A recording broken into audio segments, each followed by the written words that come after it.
చేరి వచ్చిన సంఘం అంతటికి యేసుక్రీస్తు వారి పరిశుద్ధమైన నామంలో మీ అందరికీ నా శుభాభివందనాలు. శిలువ ధ్యానంలో మనం అంటుండగా పరిశుద్ధ గ్రంథం నుండి రోమీయులకు రాసిన పత్రిక 5వ అధ్యాయం 5వ వచనం నుండి 10వ వచనం వరకు మనం చదువుకుందాం. ఎందుకనగా ఈ నిరీక్షణ మనలను సిద్ధపరచదు, సిగ్గుపరచదు. మనకు అనుగ్రహింపబడిన పరిశుద్ధాత్మ ద్వారా దేవుని ప్రేమ మన హృదయములలో కుమ్మరింపబడి ఉన్నది. ఏలయనగా మనమింక బలహీనులమై ఉండగా క్రీస్తు యుక్త కాలమున భక్తిహీనుల కొరకు చనిపోయెను. నీతిమంతుని కొరకు సహితము ఒకడు చనిపోవుట అరుదు. మంచివాని కొరకు ఎవడైనను ఒకవేళ చనిపోవ తెగింపవచ్చును. అయితే దేవుడు మన ఎడల తన ప్రేమను వెల్లడి పరచుచున్నాడు. ఎట్లనగా మనమింకా పాపులమై ఉండగానే క్రీస్తు మన కొరకు చనిపోయెను. కాబట్టి ఆయన రక్తము వలన ఇప్పుడు నీతిమంతులుగా తీర్చబడి మరింత నిశ్చయముగా ఆయన ద్వారా ఉగ్రత నుండి రక్షింపబడుదుము. ఆమేన్. ఉగ్రత నుండి రక్షింపబడదము. ఈ యొక్క 5వ వచనములో ఈ నిరీక్షణ మనలను సిగ్గుపరచదు, మనకు అనుగ్రహింపబడిన పరిశుద్ధాత్మ ద్వారా దేవుని ప్రేమ మన హృదయంలో కుమ్మరింపబడి ఉన్నది. 6వ వచనంలో ఈ విధంగా ఉన్నది, ఏలయనగా మనమింకా బలహీనులమై ఉండగా క్రీస్తు యుక్త కాలమున భక్తిహీనుల కొరకు చనిపోయెను. వాక్యం సెలవిస్తూ ఉన్నది, మనమింకను బలహీనులమై ఉండగా అని ఉన్నది. అదే 7వ వచనంలో మనం చదువుకుంటా పోతే, నీతిమంతుల కొరకు సైతం ఒకడు చనిపోవుట అరదు. మంచివాని కొరకు ఎవడును ఒకవేళ చనిపోవు తెగింపవచ్చును. అయితే దేవుడు మన ఎడల తన ప్రేమను వెల్లడిపరచుచున్నాడు. మనం ఇంకను పాపలమై ఉండగానే క్రీస్తు మన కొరకు చనిపోయాను. వాక్యం సెలవిస్తూ ఉన్నది, మనం ఇంకా బలహీనులుగా ఉన్నప్పుడే దేవుడు మనల్ని ప్రేమించాడు. మనం ఇంకా పాపులముగా ఉన్నప్పుడే దేవుడు మనల్ని ప్రేమించాడు. మనం ఇంకా దేవునికి శత్రువులుగా అనగా దేవునికి ఇష్టం లేని క్రియలు, దేవునికి ఇష్టం లేని పనులు మనం చేస్తున్నా దేవుడు మనల్ని ప్రేమించాడు. మనము ఇంకనూ దేవునికి వ్యతిరేకంగా ఉన్నా ప్రేమించి ఈ లోకానికి వచ్చి మనకు రక్షణ కలిగించుటకు శిలువ మానుపై అయిన బలియాగమయ్యి సర్వమానవాళి కొరకు విమోచన ఇచ్చుటకు పునరుత్థానుడై తిరిగి లేచాడు. వాక్యము సెలవిస్తున్నట్టుగా మనలో ఏ మంచి లేకున్నా, ఏ నీతి క్రియ లేకున్నా, ఏ యొక్క మంచి కార్యము మనలో లేకున్నా, పరిశుద్ధత లేకున్నా పరిశుద్ధుడైన దేవుడు మనల్ని ప్రేమించాడు.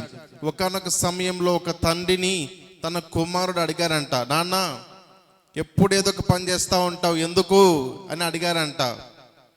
ఆ కుమారునితో తండ్రి అన్నారంట, నువ్వు సంతోషంగా ఉండడానికి నేను ఎప్పుడు ఏదో ఒక పని చేస్తూ ఉంటానన్నారంట.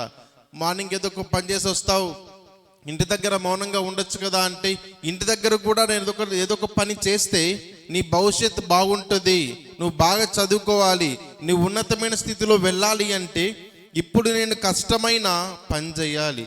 అయితే కొద్దిసేపు నువ్వు రెస్ట్ తీసుకోవచ్చు కదా, నువ్వు రాత్రి కాకుండా మధ్యాహ్నము సాయంత్రం అలా పడుకుండుట నేను పుట్టినప్పటి నుండి ఎప్పుడు చూడలేదు అని అడిగారంట.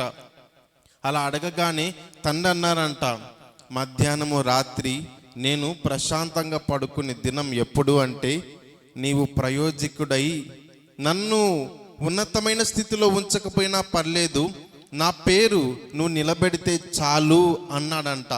మనం గమనిస్తే ఈ లోకపు తండ్రే మన కొరకు దివారాత్రములు కష్టపడితే పరలోకమందున్న దేవుడు, మనకు తండ్రిగా ఉన్న దేవుడు మన కొరకు సర్వస్వం అప్పగించి మన కొరకు తన ఆఖరి రక్తపు బొట్టు వరకు రక్తమును చిందించి ప్రేమించుచున్నాడు. ఆయన మనం ఇంకా మనలో మంచి లేకున్నా ప్రేమించాడు, మనలో ఏ నీతి లేకున్నా ప్రేమించుచున్నాడు. మనం ఒకసారి లూకా సువార్త 15వ అధ్యాయం 11వ వచనం చదువుకుందాం. 15వ అధ్యాయం 11వ వచనం. మరియు ఆయన ఇట్లనెను, ఒక మనుష్యునికి 2 కుమారులుండిరి.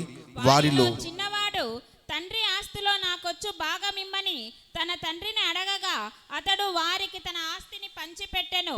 కొన్ని దినములైన తరువాత ఆ చిన్న కుమారుడు సమస్తమును కూర్చుకొని దూరదేశమునకు ప్రయాణమైపోయి అచ్చట తన ఆస్తిని దుర్యాపానముల వలన పాడు చేసెను. అదంతయు ఖర్చు చేసిన తరువాత ఆ దేశమందు గొప్ప కరువు రాగా వాడు ఇబ్బంది పడసాగి వెళ్ళి ఆ దేశస్థులో ఒకని చెంత చేరెను. అతడు పందులను మేపుటకు తన పొలములోనికి వానిని పంపెను. వాడు పందులు తిను పొట్టులో తన కడుపు నింపుకొన ఆశపడెను గాని ఎవడును వానికి ఏమీ ఇవ్వలేదు. చాలండి, గమనించినట్లయితే ఈ యొక్క లూకా సువార్త 15వ అధ్యాయం 11వ వచనం మనకు బాగా తెలుసు. ఒక వ్యక్తికి 2 కుమారులు అన్నారు. వారింటిలో సమృద్ధి కలిగిన మనుషులు, సమృద్ధి కలిగిన ఆస్తి ఉంది, పనివారు ఉన్నారు, చాలా మంది ఉన్నారు. అటువంటి సమయంలో ఈ చిన్న కుమారుడు, ఒక కుమారుడికి తన తండ్రితో ఉండలేక తన యొక్క ఆస్తి ఎక్కువ కాబట్టి తాను జల్సాగా సంతోషంగా లోకంలో జీవించాలి అని తండ్రి నుంచి వేరైనప్పటికీ కూడా ఎప్పుడెప్పుడు నా కుమారుడు వస్తాడని ఆ తండ్రి ఎదురు చూసినట్టుగా యేసుక్రీస్తు ప్రభువుల వారు, నేను నా పరిశుద్ధతను వారికి ఇస్తే నేను నిర్మించిన నా పరలోకంలో వారు ఉంటారు గనుక నేను ఈ లోకానికి రావాలని దిగి వచ్చాడు. ఆ తప్పిపోయిన కుమారుడు ఏ విధంగా తప్పులు చేసి తండ్రికి దేవునికి వ్యతిరేకంగా ఉంటూ తన ఆస్తినంతా పోగొట్టి చెడ్డ పేరు తెచ్చాడు తండ్రికి. నీకు చిన్న కుమారుడు ఎక్కడున్నాడని ఎవరైనా అడిగితే ఏం చెప్తాడు? ఇంట్లో ఏదైనా ఫంక్షన్ జరుగుతూ ఉందనుకోండి, పనివారు చాలా మంది ఉంటారు. ఆ పనివారంలో, అయ్యా మీ చిన్న కుమారుడు కనపడడం లేదే, ఎక్కడికి వెళ్ళాడంటే ఏం చెప్తాడు? ఒకవేళ చెప్పిండొచ్చు, బయటికి వెళ్ళాడు, మళ్ళా వస్తాడు, ఒక పని నిమిత్తం వేరే ఊరికి పంపించాను.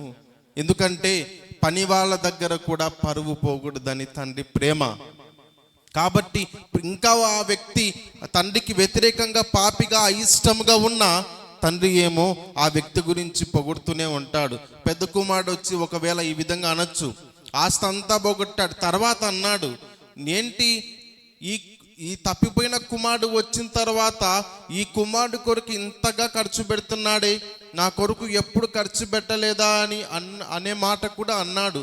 మనం గమనిస్తే దేవుడు తప్పిపోయినటువంటి కుమారుని ఆ తండ్రి ఎదురు చూస్తున్నట్టుగా మన కొరకు ఎదురు చూసి తగిన కాలమున, ఈ రోమీయులకు రాసిన పత్రికలో ఉంటుంది చూడండి, 5వ అధ్యాయం 5వ వచనములో 6వ వచనంలో, ఏలయనగా మనం ఇంకా బలహీనులమై ఉండగా క్రీస్తు యుక్త కాలమున, గమనిస్తే యుక్త కాలమున, ఒక సమయమున మన కొరకు రావాలని కోరుకున్నాడు.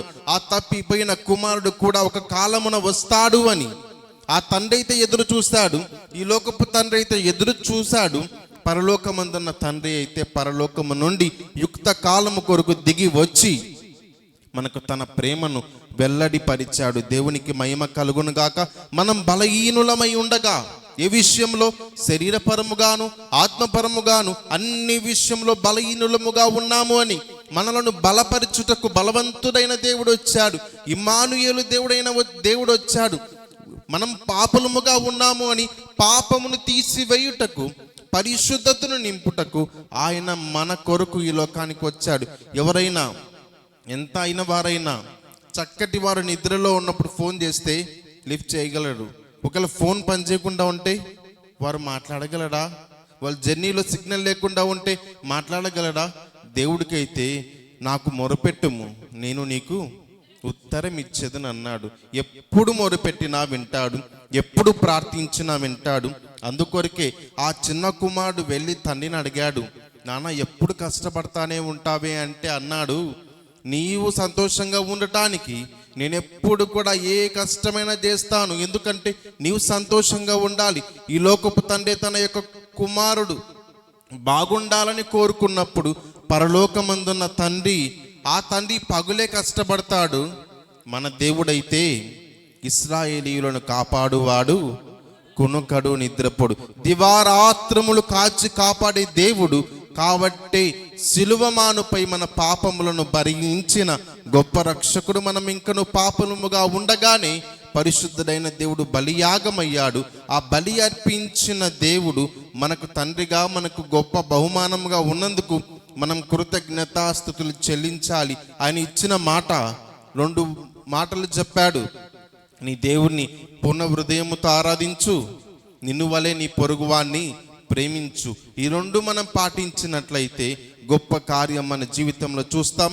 ఈ వాక్యమును మన ఆత్మీయ మేలుకై దేవుడు దీవించి ఆశీర్వదించునుగాక. ఆమేన్.